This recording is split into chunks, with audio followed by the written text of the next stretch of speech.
കാലിക്കറ്റിലേക്ക് വരികയാണെങ്കിൽ കാലിക്കറ്റ് കുറേ കൂടെ ഒരു കൾച്ചറൽ ഹെറിറ്റേജ് ഒക്കെ ഉള്ള ഒരു സ്ഥലം, കുറേ കൂടെ ആ ആംഗിളിൽ ചിന്തിക്കുന്ന സ്ഥലം കൂടിയാണ്. ഇപ്പം മുസ്ലിംസ് പ്രൊജക്ടിന്റെ ഭാഗമായിരുന്നു സാറ്.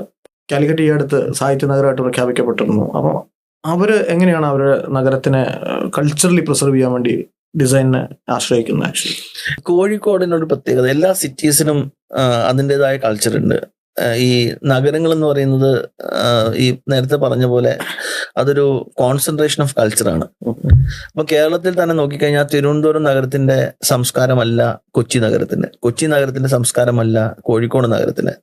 ഈ കോഴിക്കോട് നഗരത്തിന്റെ പ്രത്യേകത എന്ന് പറയുന്നത്, കോഴിക്കോട് പൊതുവെ കണ്ടുവരുന്നതെന്ന് പറഞ്ഞാൽ അവിടുത്തെ ആൾക്കാർ ഈ പറയുന്ന മൾട്ടി കൾച്ചറിനെ അബ്സോർബ് ചെയ്യാൻ വളരെ താല്പര്യമുള്ള ആൾക്കാരാണ്.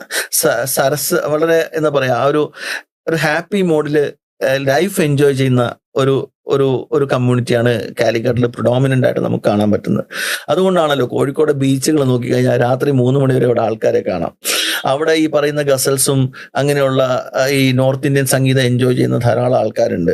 അതിൻ്റെതായ വേദികളുണ്ട്. ലിറ്റററി ഫെസ്റ്റിവല്, ഇതൊക്കെ ഈ ലിറ്റററി ഫെസ്റ്റിവല് ഈ കോഴിക്കോട് ഉണ്ടാക്കുന്ന ആ ഒരു ആരവും ആൾക്കാരുടെ കൂട്ടായ്മയൊന്നും നമ്മുടെ വേറെ സിറ്റീസിലൊന്നും കാണാൻ പറ്റില്ല.